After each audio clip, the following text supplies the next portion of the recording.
I need pestilence. There we go. Nice.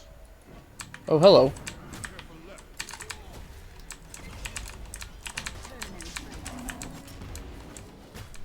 Hello everyone, this is your host Professor Reha, and apparently we have people with solo drip, MacDoof. Let's see what they pick out here. I'm always a little nervous with people who play Siege together because sometimes they'll pick a combination of gods that those two are really good with, which is fine in and of itself, but they don't necessarily work well with what the other two randoms pick. A long time ago, what was this? I think this was about 5 or 6 years ago. I think it would be 5 years ago now. When I was in my undergrad, I would play Smite pretty regularly with my mother, and we would queue together. We'd queue Siege back then, a lot of Siege, and we were a Fenrir Aphrodite combination. I know. It was a different times back then. And we were fairly effective with this, but then we came to discover that, okay, they actually picked some really good ones. I think they probably are doing what my mother and I did.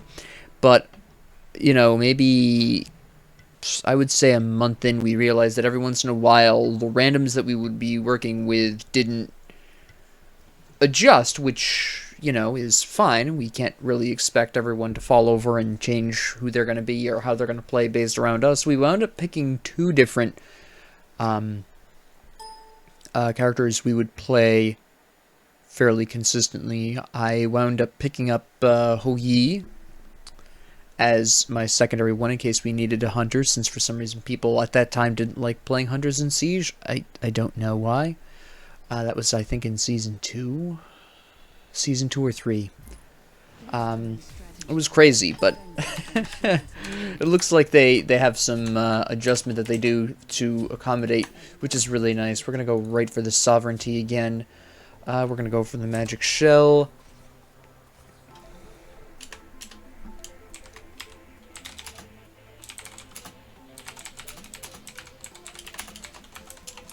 Got to find out what they're doing.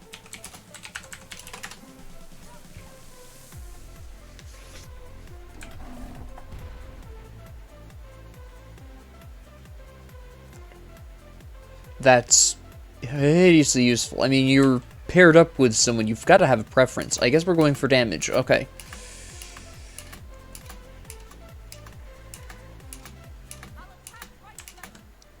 Okay, as long as you at least pick a side, that's all I really want.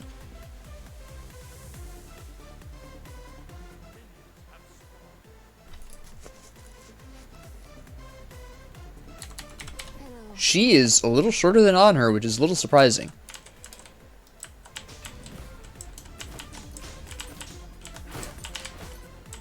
I wonder if they'll redesign on her one day. That'd be fairly interesting, I think. Wow, that was quite the event. Alright. Did he just whiff that? Silly on her. Accuracy is for kids. He's backing? What? Okay. Sure. I don't know why you backed.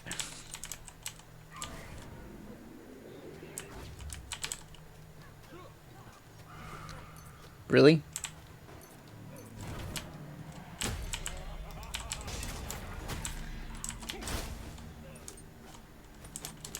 Alright, this should be fairly interesting. Okay, good. What is she starting with? Okay, it looks like she might be going for Charon's coin, which is the smart thing to do. I'm gonna put a ward here just in case that goes south in right lane there. Where did Nox go? Please, it's a lot of potions. I mean, well played.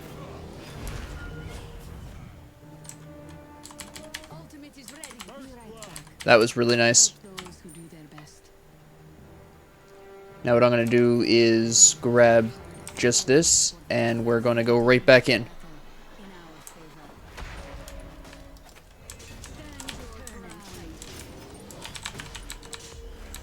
Ah, there's his ult. Okay, that's all I really wanted, because this means that he's not going to be able to whack on her so easily, which is pretty huge.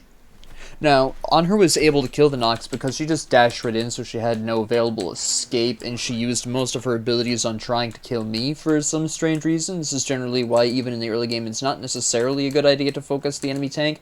Now, the reason why they did so is fairly easily explained. Achilles has an execute, and it was up, so ideally she gets me down to low health, he ults me, kills me, uses the the second attack of the ult to deal some extra damage to Anher, and from there they clean up Anher. However, the fact that she whiffed the root, which was hideously bad for that little strategy there, really messed that plan up. That was a huge error on her part. She needed to hit that root. The fact that she didn't allow me to escape, she threw her ult in desperation to try to kill me, which was what she didn't need to do. She needed to hit Anher with that so she wouldn't die to him. Very tragic. It was basically down to the fact that she whiffed. Yeah, he's fine, he's fine. I was prepared to shell him if need be, but she whiffed that. Yeah, didn't see me coming from that direction, huh? Very nice. I probably didn't need to do that. Okay, that's fair play. They're using so much mana to try to prevent me from going back, which is very interesting. Do I need healing at this point? Oh, they have Baron somebody and Neath? Yeah, I'm going to definitely need Pestilence. There we go. Nice. Oh, hello.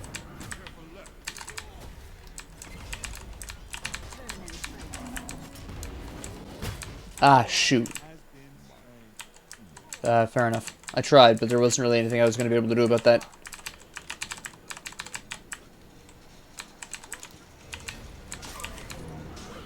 That did not hit me on my screen, but okay. That's probably a little bit of lag. It happens. I know you're not really going back. You're going to try to... No, you did not. Okay, you're going to just reappear with the Siege Juggernaut.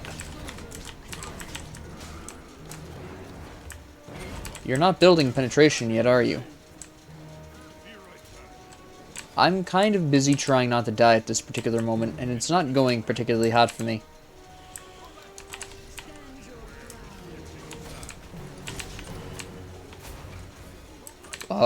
Excuse me? Alright. Very nice. That's all we really needed out of that. Trying to save the tower, but I'm not sure I'm going to be able to. He should be fine. There we go. Alright. I do not have the mana, and I don't have my ult yet, so I can't even go back, necessarily. Yeah, she wasted her ult using it on me. That was an absolute waste. Nice.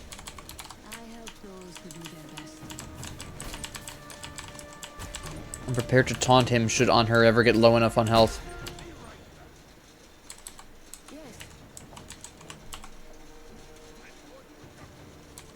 That's fine, that's fine. I can grab Pestilence.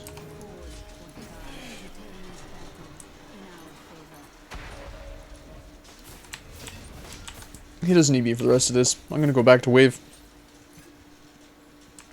I'm going to make sure they don't take left tower, at least not this early. Yeah. A little unnecessary, but sure. Nice try. Yeah, I don't care, guy.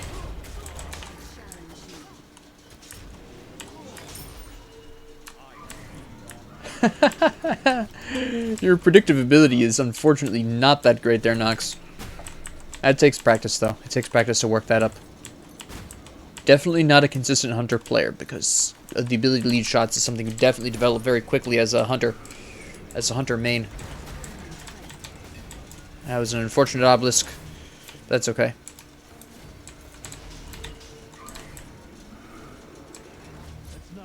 I'm not sure if she was going for the Anher, or if she just hit the Anher by accident because I dodged. I'm not really sure. I am somewhat conflicted. It could be either or.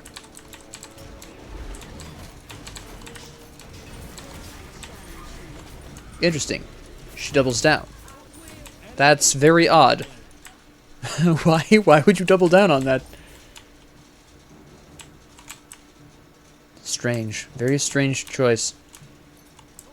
Yes, I'm on the verge of death. Let me double down.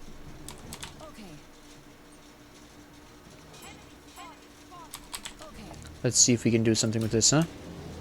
Just want to make sure that they weren't... Alright. Nope, I see them.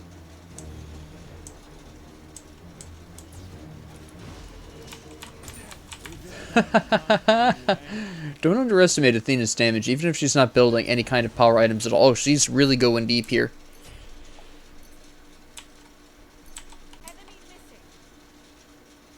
You want to shoot me?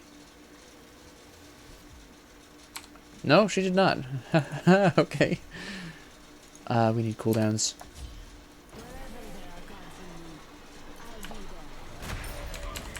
Ah. My supposition was not wrong. Come back here. What the heck? Alright.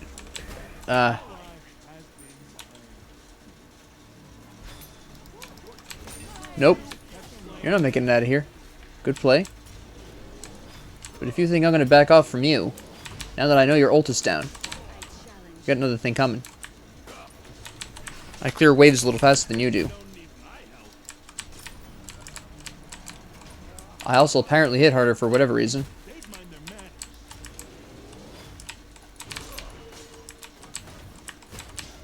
You're completely missing the point here. There you go. Yes, I hit... Why am I hitting you so much harder? Oh, you're not fully committed to the defense. I'm also higher level than you. No, I'm not higher level than you, but I seem to have more items than you. Alright, they really evened up that that right side, so that's pretty good. I'm hoping these minions can take this tower really quick. What are you doing, Nox? That was regrettable, but alright. You gonna ult me? No, you're not. Nice. Interesting, interesting. The Nox is definitely lagging a little bit. Ooh, thank you. Uh-oh. That's a bit ugly. Wow, the cavalry really arrived. Holy cow. I need to get out of here. I need to heal. Nice. Okay.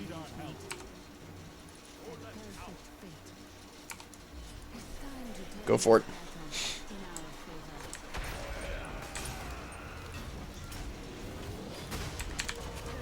Oh, I caught her dash. Oh my goodness, that was the most beautiful accidental timing. Just take the tower.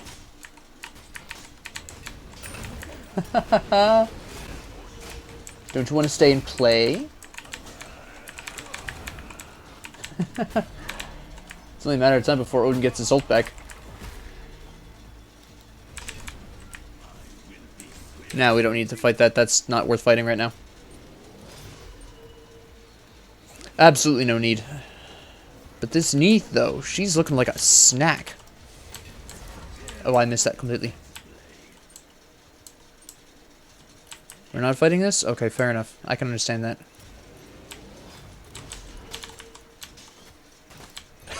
I have reinforcements. What do you got? Very nice. There's Neith again. They both whiff. That's fine. My HP 5 is kind of insane. That's Baron Samedi. Okay.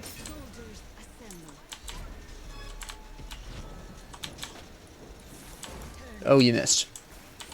That's fine. You take your heal. Ooh. Ooh. Alright. Ooh, excellent reinforcements. How you doing?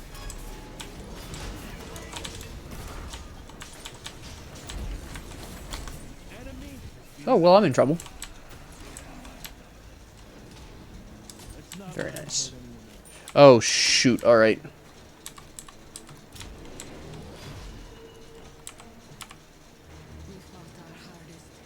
Okay, looks like he's gonna get out. Yep. She's gonna get out, whatever.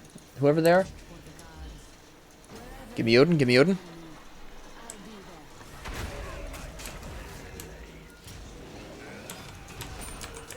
Peekaboo.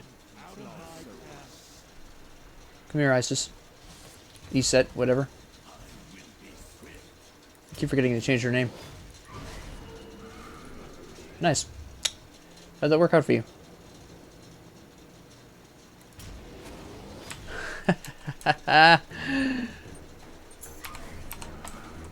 You are insistent on this? You want to commit to this? No? Alright. We have a second one? Excellent. Love to hear it, love to hear it. We are going to go for some delicious Mail of Renewal so we can help fight off instant death by Achilles. You get... Oh, alright. Yeah? Feeling spicy? How spicy are you feeling, huh? Nice. Uh-huh, yeah.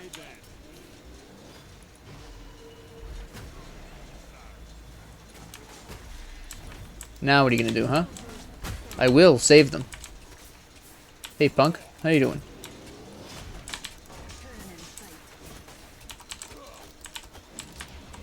Not enough healing. I have pestilence.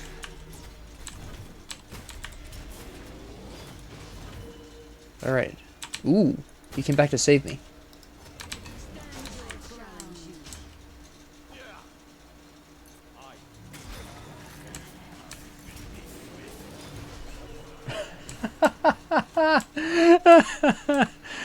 Oh, this is beautiful. I'm going to ult back in on him. I will not abandon him. Excellent. This is how you use Athena ult. No, come back here.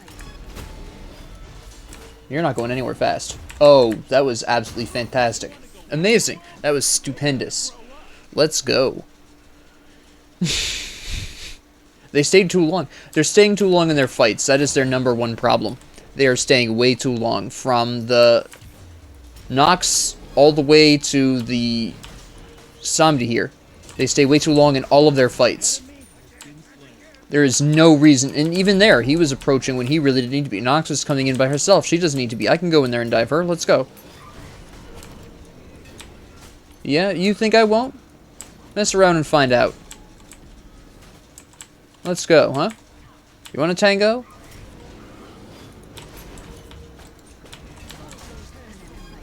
Yeah? What do you got? That's what I thought. I am very ahead right now. They should absolutely fear, not necessarily my damage, but my presence, my ability to inter... Oh, please, yes. You wanna try this? Come on, ult. I didn't think I was gonna make that. What the hell? Damn. Alright. That was spicy.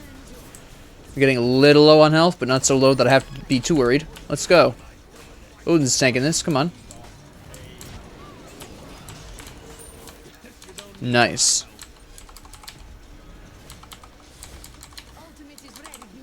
There we go.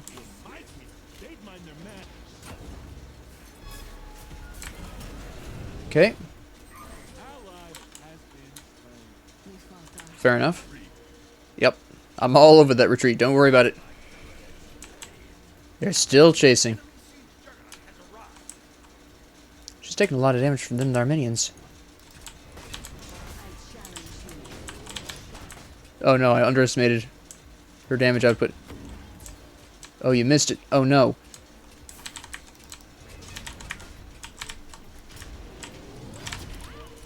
Oh.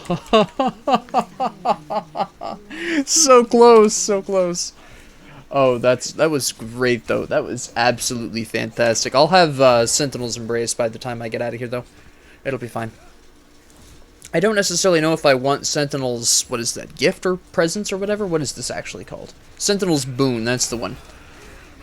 I don't know if I necessarily want to go that far it might be helpful for me personally, but I'm more concerned about my allies not dying to Achilles ults, so I might go for Sentinel's Embrace just to help them stay ahead of the health curve there. Besides, 60 extra protections never hurt anyone.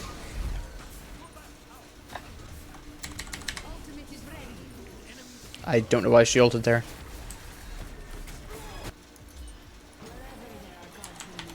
Let's go for it.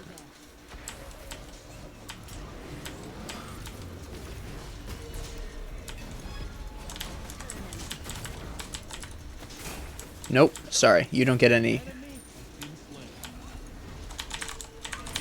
Nuh-uh. You did not back far enough away for that. You're so doomed. This is the world's fastest Odin, apparently. Oh, no. Oh, you hate to see it. She is so desperate to survive. What are you doing? I can actually go back, upgrade my relics, and then never mind. Alright, so what actually happened there? Well, as I mentioned midway through the game, they stayed way too long in their fights. They just... I don't know why, but they were really insistent on just constantly pushing.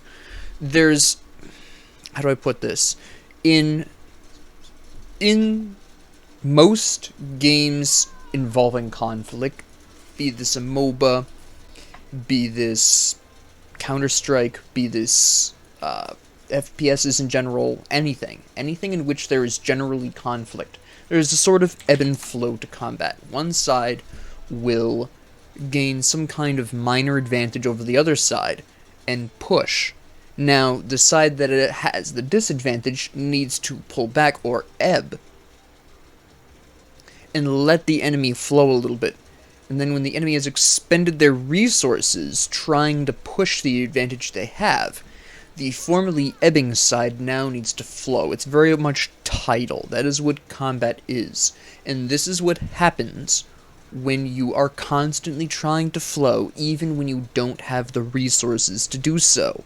Now, at the beginning, Nox and Achilles had what I call the flow. They had the advantage because Anhur backed right after the mana buff. I can understand why Anhur didn't have the mana, but it was a very strange choice. It would have been just as easy to clear that first wave back and then go from there, which is what typically happens if you're going to back that early at all. But that's fine. It worked out. Bit of a risk, though, but regardless, they had the flow, and we were ebbing, or I ebbed, because I wasn't going to be able to push them, so I couldn't flow in. I couldn't push out into them. So when Anhur showed up, we basically kind of sparred, but they ebbed a little bit for the very good reason that I had a fresh Anhur. Neither of them were fresh, so I was a little bit worn down. I had used some resources. Both of them had used resources, and by resources I mean health and mana, very specifically. And here comes Anhur, fresh off the presses. Okay.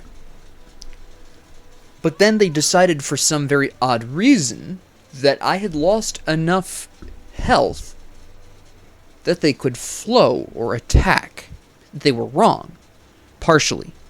As I mentioned earlier, Nox missed the key ability, which was the root.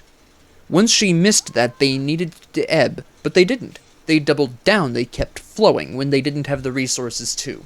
So Anhur and I, who had been ebbing up until then, were able to flow.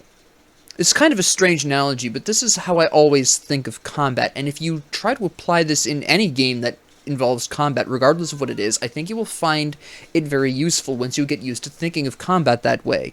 It's very... I really learned this in Counter-Strike many years ago. This is kind of where I learned this, that you play aggressive in rounds where you have the most money and the most weaponry, and then after rounds where you lose everything, you play it safe. You save, is what the CSGO term is, but another word for save in CSGO is ebb. You retreat, you pull back. It's kind of the same thing, but try and apply this for, I don't know, maybe a week of your gaming or something. You'll see what I'm talking about. It makes a lot more sense when you're actually thinking of it in the middle of combat, but that was a really great example, and the best example I could ever have so far demonstrating my idea here. This was a fantastic game to actually talk about this concept. This isn't mine, by the way, really. Where did I first hear this? It was a movie of some kind that talked about this. I can't quite remember what movie it was off the top of my head. If you know what the movie is I'm thinking of, I really cannot remember. There's so many action movies where this is kind of applied that I cannot for the life of me remember, but I originally picked up the idea in a movie, or was it a quote from Sun Tzu? I can't remember if I'm even pronouncing his name correctly. But I picked this up from somewhere else, and then I just applied it in CSGO, and that's where I really refined it, and I've just applied it to a lot of other conflict games ever since. But yeah, once the Nox missed her route, they no longer had the resources to continue flowing. They should have ebbed. They didn't. They kept flowing. So when we realized this, Anher and I, we attacked, we started to flow, and they really didn't have the resources to continue flowing, so they broke. The waves broke. Their wave broke. And so we won that fight. And throughout the game, they kept flowing, they kept pushing when they didn't have the resources to do so. Consider, after Odin and I finished killing, I think it was Achilles under that tower, under the tier 2 tower, somebody, I think it was, or was it Neith that we killed? We killed somebody under one of their towers, and then behind us, one of the enemy teleported to their behemoth. And we were able to just turn around and slap them. Now, the teleportation to the Juggernaut, that's the word, to the Juggernaut itself was a mistake. That was an individual who knew for a fact 2 of us were alive. We still had the resources to flow, really, technically speaking. Odin and I were in decent enough health. We had mana, and this person was by themselves. They should have been trying to defend their tower or something, but no, they attacked. We killed them, and then somebody else came in. Just all along the line, culminating in Baron Samedi at the very end, dying as the last person in this individual chain. And by the time they were ready to attack as a group, because you could clearly see our last fight there where they all grouped up and attacked left lane, it was too late. We had already accumulated so much resources that they still should not have been flowing. They grouped up and they flowed without the resources to do so. We were ahead. It was our turn to flow. What they should have done is ebbed until they were able to get us under Phoenix or something and fought us under Phoenix as their last-ditch defense, because if they could just kill one of us under Phoenix before we killed one of them, they stood a really good chance of countering the tide and flowing. Right? And we would have had to ebb. So that's really what I wanted to talk about with this specific match. Now, to talk about builds very specifically, I actually am really happy with how I built. Now, Sovereignty I built right away because Achilles and Neith physical damage, towers and minions physical damage. Additionally, Achilles with his execute, having the extra physical protections for your allies really can help keep them alive against his execution, because the harder it is to get them below that health threshold, obviously, the more likely they will be to survive. So Sovereignty is always an excellent pickup against Achilles anyways, and it's a bonus points for Neith and minions and towers. Pestilence, I built this early because it was actually going to be functionally useful. Now, Achilles has a self-heal, Neith has a self-heal, and Baron Samedi not only heals himself, but any allies near him or in his circle. So I knew that sooner rather than later there was going to be a need for anti-heal, so I built it at that point. I could have built cooldowns, and there have been matches where I have mentioned that I should have built cooldowns, but in this particular match, Nox was the only one who didn't have a built-in self-heal of some kind, so it was very important for me to be able to bring that anti-heal to bear whenever teamfights started, and I wasn't 100% sure when they would start. Turns out, before I was even done with Breastplate of Valor, Baron Samedi was in left lane, Neith was in left lane, and it wound up being an excellent choice, excellent timing at that moment. And then, of course, Breastplate of Valor and Genji's Guard for extra protections and cooldowns, and Mail of Vernal to specifically counter the Achilles Execute, as I mentioned mid-match. That's also why I wound up going with Sentinel's Embrace. Very similar philosophy there. Now, the Anher did a really smart move here, went with Devourer's Gauntlet. Now, this is extremely important for exactly 2 reasons. One, Achilles' ultimate. Obviously, it's an execute, so being able to heal yourself back up, which of course the 30% physical lifesteal really helps with, that becomes very important. Second, if On Her becomes silenced and Nox roots him, then what he basically has to do is try to keep his health up as long as possible. And he can't move, so all he's got to do is basically shoot Nox, who has to remain within his auto attack range to keep him rooted anyways, for the most part. I think she can move slightly out of it, but it's not that far. But basically, as long as On Her can continue to hit something with his auto attacks, he stands an extremely good chance of surviving the Silence Root combo, assuming Nox doesn't have the power and penetration to do so. Now, she didn't, and I'll go into why when I get to her. But this was an excellent and very well thought out choice. Then we go into Oboe, which is fine, particularly good in Siege. I do find that Oboe is excellent in Siege because you can both hit the Juggernaut and simultaneously wipe out the minions, which makes tower defense much easier for a hunter who normally would have to, shoot the Juggernaut and then get rid of the minions in the way if there are any individually. Oboe is pretty much always excellent in Siege. There are some situations in Conquest and specifically in Joust where I think maybe Oboe is a little bit excessive, but in Siege it's 100% always useful. Ekival.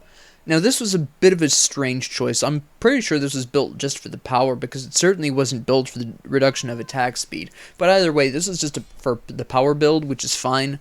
Works really well with On Her, based on his, Obelisk, allowing him to do an extra, I think, 25%? 20 or 25%. The Wind Demon, this is primarily for crits, extra attack speed, some bonus penetration.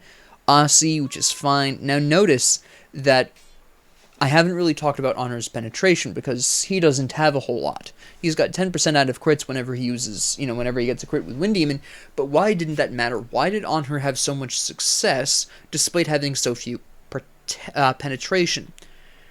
And that comes down to two simple facts. First off, based on how Baron Samedi was building by the time Wind Demon was built, it was very obvious Baron Samedi was not going to go with the hybrid build. Now, Baron Samedi did eventually build Lotus Crown, but this was his only protection, which is fine. This is actually why Baron Samedi theoretically did okay. But second off, I would just like to direct your attention to the extremely low amounts of physical protection that Achilles was building. He had 262. I'm fairly confident this has a lot to do with him being in the armored stance, but he had 25 here. He had 50 here, which is, his actual most amount of physical protection, and he had 40 here, and then he was getting an extra 24 from this, which isn't a whole lot. He did not have any kind of, the three of these, right? You have 25, you have 40, 65. These two equals just Breastplate of Valor, or about Sovereignty. It's 5 more than Sovereignty. He just did not have much in the way of protections here.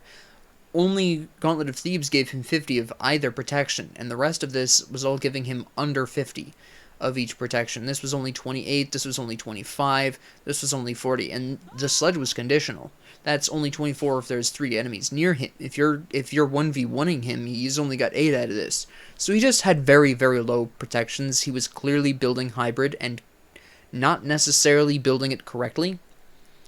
And he just wasn't able to ward off On Her's damage output. So On Her did not need a whole lot of penetration here. You pull 10% here, right? So that's 5 here.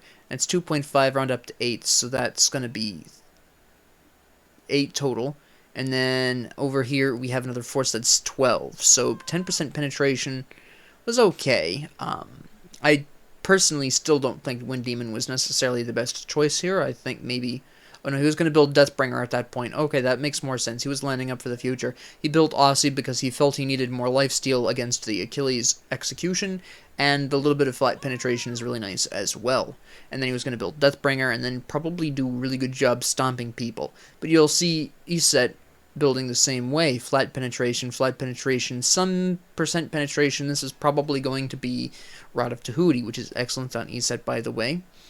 But you'll notice that both Nox, Baron Samedi, and also Iset all built Chronos Pendant. Now the question might be, why? Well, there are a couple of reasons. There are a couple of excellent reasons. In Siege, you need to eliminate the enemy Juggernaut. That goes without saying. The faster you can get your abilities online, the faster you can eliminate those Juggernauts, right? That is a big reason why you see a lot of mages building Chronos Pendant very early. They want to complete Chronos Pendant ideally before the first Juggernaut ever shows its face, so that way you can slap it down very quickly.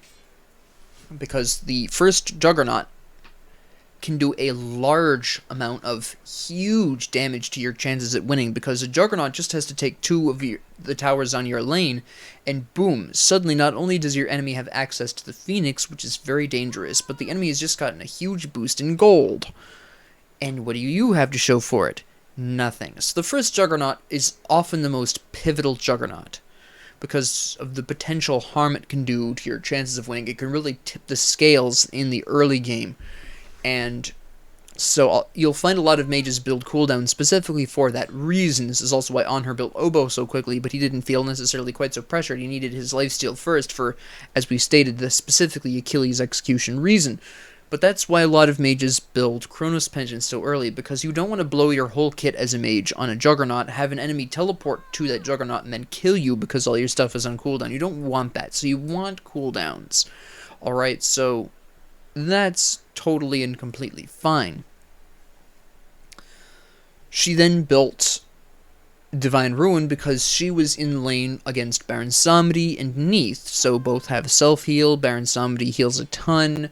This makes a lot of sense. Really excellent choice here. Very aware. Spear of Desolation. Again, Neith and Baron Samedi don't have any protections, so that's fine. When Iset started coming up against Achilles, she built Obsidian Shard, which, I'm going to be really honest, normally I would be like, finally somebody build Ob Shard. She didn't need it here. The only protection bonus Achilles had was 50 magic protections out of Gauntlet of Thebes, the occasional extra 40 protections out of Shifter's Shield, which honestly was still not enough even against Anhur. Also, I forgot to mention that another thing Anhur really didn't need to worry about penetration for is because his passive was just flatly reducing enemies' physical protection by 20, which means basically Shifter's Shield was doing nothing for him, like, unless it was under 75% health. So, I mean, basically, Aussie was taking out most of what the Sledge was doing, because there would have to be 3 enemies next to Achilles in order for the Sledge to provide any benefit versus Aussie. And given that it was Siege, standing near 3 enemies is surprisingly a bit more difficult than you would think. But yeah, this was probably a little bit overkill. She, at this point, really didn't need that. Think about it. You have 10 here, right? Now, the percentage penetration is applied first, so 20% of the whole 50 here, besides, well, let's even assume the 40, that's still going to be just under 20. 20% of 100 is 20. So, since he was gaining just under, he was gaining 90, so he'd be at like 48. Not 48. What the heck am I talking about? So it would be normally about 20. I would say probably 18. I could do the math on my phone. I'm not really going to, because around 48, 47 is pretty accurate. So just 18 penetration. You could have built, for Pete's sakes, Spear the Magus, and even though Spear the Magus only has 10, its passive of increasing damage taken by 7.5 does a huge amount, actually. That can be very impressive. But this is one of those very rare situations where I think Obshard was a little bit overkill. Even if Achilles had been wearing armor, he wasn't building that much in the way of protections. And she has a natural magic protection debuff in her silence anyways, and Achilles doesn't exactly have the greatest of escapes, so silencing him with that and decreasing his magic protections by proxy is very easy. So I just don't find that Obsidian Shard was necessarily required. Not a bad item by any means. Don't mistake me for saying, oh, this was terrible, this never should have been built. No. Obsidian Shard is never a bad item to build. I just think it was a little bit overkill in terms of penetration, given the context of the enemy builds and team composition. And like I said, this was probably going to be Rod of Tahuti, which would have been excellent. The Odin built fine. You know, you have your Warrior's Axe, some good protections there. Great passive. You have Breastplate of Valor. Excellent opening choice. Get some MP5, get some cooldowns, some nice protections. That's excellent. Pestilence, again. Neith and Baron Samedi in your lane. That's a lot of self-healing. Baron Samedi heals quite a lot. Pestilence is a great first choice. The 2 Pestilences meant that even if I died, Odin could pick up where I left off, and vice versa. Shifter Shield, splash a little bit of damage in there. He's already got... Now, this is the key difference here, right? Odin has 2 items very dedicated to boosting his protections, plus a little bit of both protections from Warrior's Axe, and some health besides. Achilles only had Evolved Gauntlet of Thieves for dedicated boosts in health and both protections, and then after that kind of went halfsies on protections for the rest of the game. Here he went Shifter's Shield. Great. Get a little bit of damage. You've already established your protections. When you're in trouble, you get more protections on top of the rather decently large amounts you have already. And then Talisman of Energy. Great. That's fantastic. Get some increased attack speed for on her and E set. That's fine. Some bonus health. Of course, the magic protections. You have MP5 to sustain your allies. Now notice that in... I mean, this is 5 physical protections, so 230 and 235 magic protections, right? Notice that in the same amount of items as Achilles has more physical protections, which is fine. Also keep in mind, Achilles has his passive armor, which is boosting his protections, but way less magic. It's just such a big difference. It doesn't seem like such a big difference to those of you who may not be support mains, but support mains know what I'm talking about when I'm saying how much effort Achilles, yeah, I was wondering if I pronounced that correctly, how much effort Achilles had to put in to reach even these protections, all for, what, 100 power? Not that big of a deal. And this was probably going to be Pridwin, which was only going to give him 30 more of each. So, considering that there was protection reductions all along the line, it wasn't really greatly worth it. Now, the Nox was too aggressive. Again, this goes back to the whole ebb and flow mindset where she was attacking too often or flowing too often.